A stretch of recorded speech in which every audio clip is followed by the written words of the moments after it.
Bob, Bonjour monsieur. démarre un nouveau projet. On va reprendre du service là.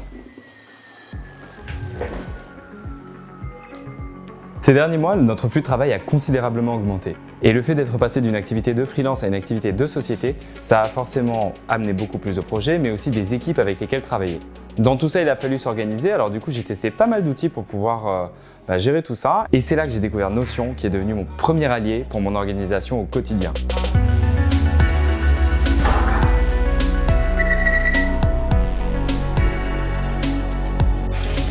Notion, c'est un espace de travail connecté qui vous permet de créer des pages, des bases de données et plein de blocs différents pour pouvoir créer votre système d'organisation. Notion va vous permettre d'avoir tout au même endroit pour pouvoir travailler efficacement. Ça fait plus d'1 an que je l'utilise et aujourd'hui notre système est très complet mais aussi très efficace.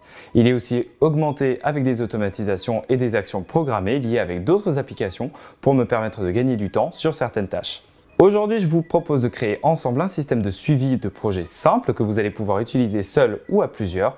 Vous pourrez suivre l'avancée de vos projets et créer un calendrier avec les tâches et les étapes du projet de façon à organiser plus simplement votre travail.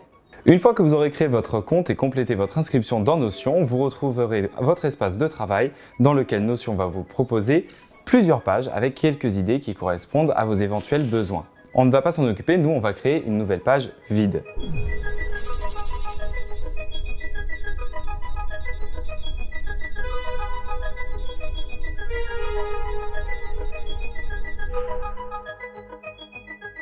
Tout le concept de Notion, c'est qu'à partir d'une page, vous allez pouvoir créer différents blocs qui peuvent avoir des fonctions différentes, comme prioriser vos textes avec des titres, créer des listes ou des menus déroulants. Mais la vraie puissance de Notion, ce sont ces bases de données et c'est à partir de ça qu'on va créer tout notre système de suivi. Pour créer un nouveau bloc, vous allez appuyer sur le slash et vous allez ensuite pouvoir sélectionner le bloc que vous voulez créer dans la liste ou écrire le nom du bloc en question. Vous pouvez imbriquer des pages à l'intérieur d'une autre page, créer des liens entre deux pages ou bases de données, etc. On reviendra sur tout ça au fur et à mesure. Avant de commencer à construire notre page dans Notion, on va d'abord réfléchir un petit peu à ce qu'on veut faire. Dans un premier temps, on va se poser les bonnes questions. À quoi doit servir ce système? Quel est son objectif? Quels sont les outils ou informations dont j'ai besoin pour qu'il soit efficace? Et est-ce que je travaille seul ou en équipe? Ça peut paraître con, mais ça joue un rôle essentiel en fait dans la façon dont vous allez créer votre système. Alors on va répondre à ces questions pour notre cas de figure. Ici, ce système doit nous permettre de suivre l'avancée de chacun de nos projets et d'avoir une vision globale et claire de ce que je dois faire chaque jour. J'ai besoin de pouvoir retrouver le dossier de travail de chaque projet, savoir à quelle étape chaque projet en est, avoir une liste de tâches, etc. On va partir aussi du principe que je travaille seul. À partir de ces informations, je vais commencer à créer un tableau dans lequel je vais intégrer les informations dont j'ai besoin pour chaque projet. Le nom du projet, pour quel client est ce projet, un lien pour ouvrir le dossier du projet, que ce soit Google Drive, Dropbox, OneDrive, etc. L'étape du projet, si c'est de la pré-production, de la production, de la post-production ou si c'est en cours de facturation, etc. Ensuite, je vais me poser une nouvelle question. De quoi est-ce que j'ai besoin pour suivre l'avancée de mes projets? J'ai besoin du brief du client, des assets et des documents fournis par le client, des documents de pré-production comme le script, le découpage technique, le storyboard, etc. Une liste de tâches pour pouvoir suivre les différentes choses à faire, un planning pour pouvoir planifier toutes ces tâches et un espace pour ajouter des éléments qui vont changer en fait d'un projet à l'autre. Alors c'est parti, on peut commencer à créer notre système. La première chose, c'est qu'on va créer une base de données entière, c'est-à-dire qu'elle sera intégrée dans une nouvelle page. Cette base de données va nous permettre d'y référencer tous nos projets, on va donc l'appeler projet et on va pouvoir paramétrer différentes colonnes. On va reprendre nos réponses pour pouvoir les créer. Nom du projet, client, le lien du dossier et l'étape. Chaque colonne peut être un type de propriété différente. La seule chose que vous ne pouvez pas changer, c'est le nom qui doit être obligatoirement un texte.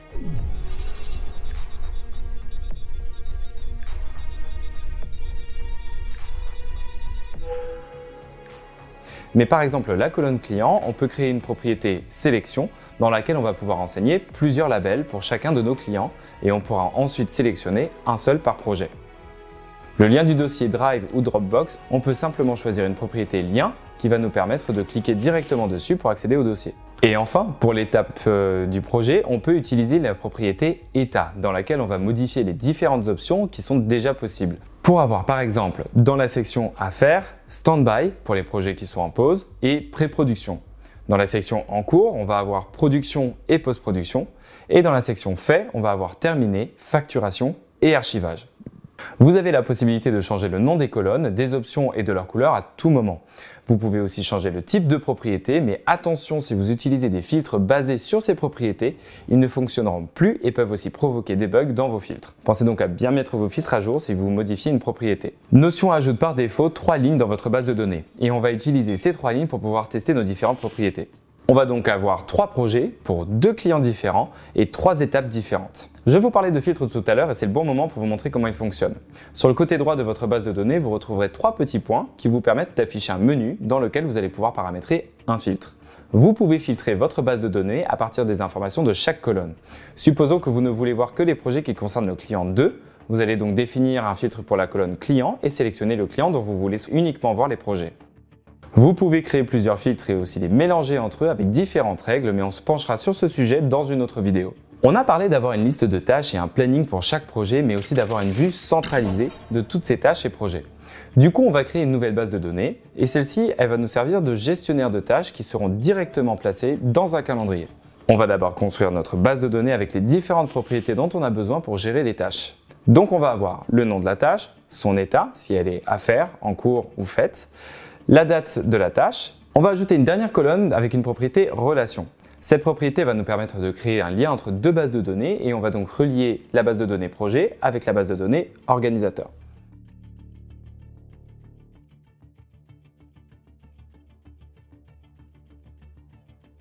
On va maintenant changer la vue de notre base de données via le menu à droite. Au lieu de choisir une vue table, on va choisir la vue calendrier. Et cette vue en fait va nous permettre de voir plus clairement notre planning sur une base mensuelle ou hebdomadaire. Lorsque vous créez une nouvelle ligne dans votre base de données, il s'agit en fait d'une page que vous allez pouvoir ouvrir et à l'intérieur de laquelle vous allez pouvoir rassembler les informations qui concernent votre projet. On va donc reprendre nos notes pour pouvoir composer notre page. Le brief du client, les assets et les documents fournis par le client, vos documents de pré-production comme le script, le découpage technique, le storyboard, etc. Une liste de tâches pour pouvoir suivre les différentes choses à faire, un planning du projet, un espace pour pouvoir ajouter des éléments qui peuvent changer d'un projet à l'autre. Pour pouvoir rassembler toutes ces informations, je vous propose de créer des sous-pages.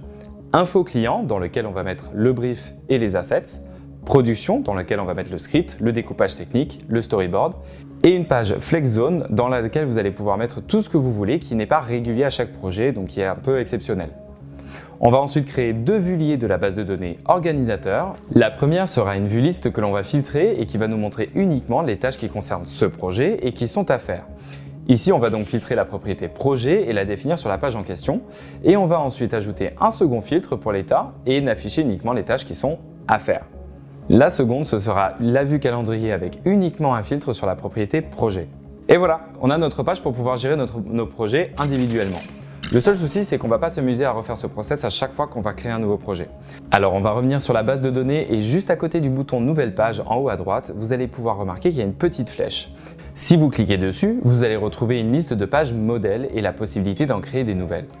On va donc créer une nouvelle dans laquelle on va venir copier toutes les pages et vues liées qu'on a créées dans l'autre page. Lorsque vous allez créer un modèle, vous pouvez utiliser la page de modèle dans le filtre pour pouvoir assigner la page automatiquement. Chaque nouvelle page que vous allez créer sera donc automatiquement filtrée. Maintenant, on va vérifier notre système et on va tester quelques pages projet, des tâches, etc.